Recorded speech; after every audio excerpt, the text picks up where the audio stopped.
ഇവിടെ കൊച്ചിയിലെ അമൃത ആശുപത്രി രാജ്യത്തെ തന്നെ ഏറ്റവും മികച്ച ആശുപത്രികളിൽ ഒന്നാണ്. അവിടെ എല്ലാ ചികിത്സയും എല്ലാ സൗകര്യവും ഉണ്ട്. താരതമ്യേന മറ്റ് പഞ്ചനക്ഷത്ര ആശുപത്രികളെ വെച്ച് നിരക്ക് കുറവാണ്.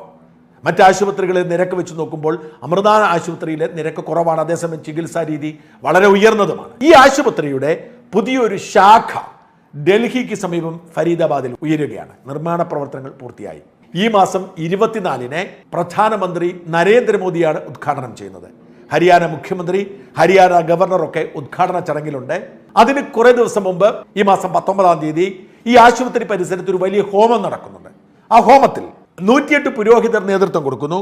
ഇതിൽ 80 പുരോഹിതരും സ്ത്രീകൾ. ഈ അമൃതാനന്ദമയി എപ്പോഴും സ്ത്രീകൾക്ക് കൊടുക്കുന്ന ഒരു പ്രാധാന്യമുണ്ട്. പലരും വേണ്ടതുപോലെ ശ്രദ്ധിക്കാത്തതാണ്. സ്ത്രീകളെ അവർ ഉയർത്തിപ്പിടിക്കാൻ ശ്രമിക്കാറുണ്ട്. ഈ 80 പേരും സ്ത്രീ പുരോഹിതരാണ് ഹോമത്തിന് നേതൃത്വം കൊടുക്കുന്നത്. പൊതുവെ നമ്മുടെ രാജ്യത്തൊക്കെ പൗരോഹിത്യ വർഗം എന്ന് പറയുന്നത് പുരുഷന്മാരുടെ കുത്തകയാണ്. ക്ഷേത്രങ്ങളിലാണെങ്കിലും പള്ളികളിലാണെങ്കിലും പുരുഷ മേധാവിത്യം കൊടുമ്പിരി കൊള്ളുമ്പോൾ ഇവർ ഭൂരിപക്ഷം പുരോഹിതരെയും സ്ത്രീകളായി തെരഞ്ഞെടുത്തിരിക്കുന്നത് വളരെ പ്രധാനപ്പെട്ടതാണ്. അതിനേക്കാളൊക്കെ വലുത് ഈ ആശുപത്രിയുടെ വലിപ്പമാണ്. ഏഷ്യയിലെ തന്നെ ഏറ്റവും വലിയ സൂപ്പർ സ്പെഷ്യാലിറ്റി ആശുപത്രിയാണ്. ഇന്ത്യയിലെ ഏറ്റവും വലിയ സ്വകാര്യ ആശുപത്രിയാണ്. ഇത്രയേറെ വലിപ്പമുള്ള, ഇത്രയേറെ സൗകര്യങ്ങളുള്ള ഒരു ആശുപത്രിയില്ല. നമ്മുടെ നാട്ടിൽ സൂപ്പർ സ്പെഷ്യാലിറ്റി ആശുപത്രികൾ ധാരാളമുണ്ട്. എന്നാൽ എല്ലാ സൗകര്യങ്ങളുമുള്ള, എല്ലാ മേഖലയിലും നമ്പർ 1 ആയ ഒരു ആശുപത്രി ആയിരിക്കും. ഇന്ത്യയുടെ ചരിത്രത്തിൽ ഇത്രയും വലിയൊരു ആശുപത്രി ഉണ്ടാവില്ല.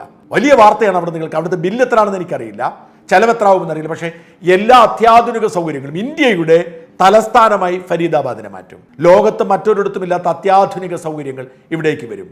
നമുക്ക് വിശ്വസിക്കാൻ കഴിയാത്ത ആധുനിക സൗകര്യങ്ങളാണ് ഈ ആശുപത്രിയിലുള്ളത്. കുട്ടികളുടെ വിഭാഗമാണെങ്കിലും, ക്യാൻസർ ചികിത്സയാണെങ്കിലും, അവയവമാറ്റമാണെങ്കിലും, ഹൃദയ വിഭാഗമാണെങ്കിലും ഒക്കെ അസാധാരണമായ വലിപ്പവും അസാധാരണമായ സൗകര്യങ്ങളുമാണ് ഈ ആശുപത്രിക്കുള്ളത്. ഈ ആശുപത്രിയുടെ വലിപ്പത്തെക്കുറിച്ച് അറിയണമെങ്കിൽ ഞാൻ 1-2 കാര്യങ്ങൾ പറയാം. 133 ഏക്കറിലായിരിക്കും ഈ ആശുപത്രി സ്ഥിതി ചെയ്യുക. 14 നിലകളാണ് ഈ കെട്ടിടം. എന്നാൽ 14 നിലകൾ എന്നതല്ല, ഒരു നില 11 ഏക്കറിലാണ് സ്ഥിതി ചെയ്യുന്നത്. അതായത് 11 ഏക്കർ വിസ്തീർണത്തിലായിരിക്കും ഒരു നില. അത്തരം 14 നിലകളിലാണ് ഈ ആശുപത്രി ഉണ്ടാവുക. 2500 ബെഡുകൾ, 800 ഡോക്ടർമാർ, 10,000 ജീവനക്കാർ. ഈ ആശുപത്രിയിലെ അവസ്ഥയാണ് പറയുന്നത്.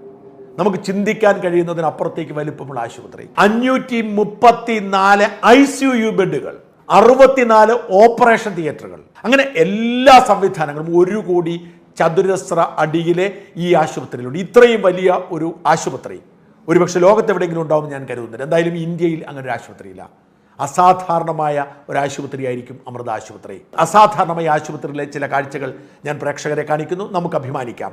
നമ്മുടെ നാട്ടിൽ നിന്നും ഒരു സന്യാസിനി ഇങ്ങനെയൊരു ആശുപത്രി സമുച്ചയം ഇന്ത്യയിലെ രോഗികൾക്ക് വേണ്ടി പടുത്തുയർത്തിയതിൽ, പാവപ്പെട്ട രോഗികൾക്ക് സൗജന്യ ചികിത്സയും നിരക്ക് കുറഞ്ഞ ചികിത്സയും ഒക്കെ നൽകുന്നതിനുള്ള പദ്ധതി കൂടി ആവിഷ്കരിക്കണമെന്ന് വിനീതമായി അഭ്യർത്ഥിക്കുന്നു.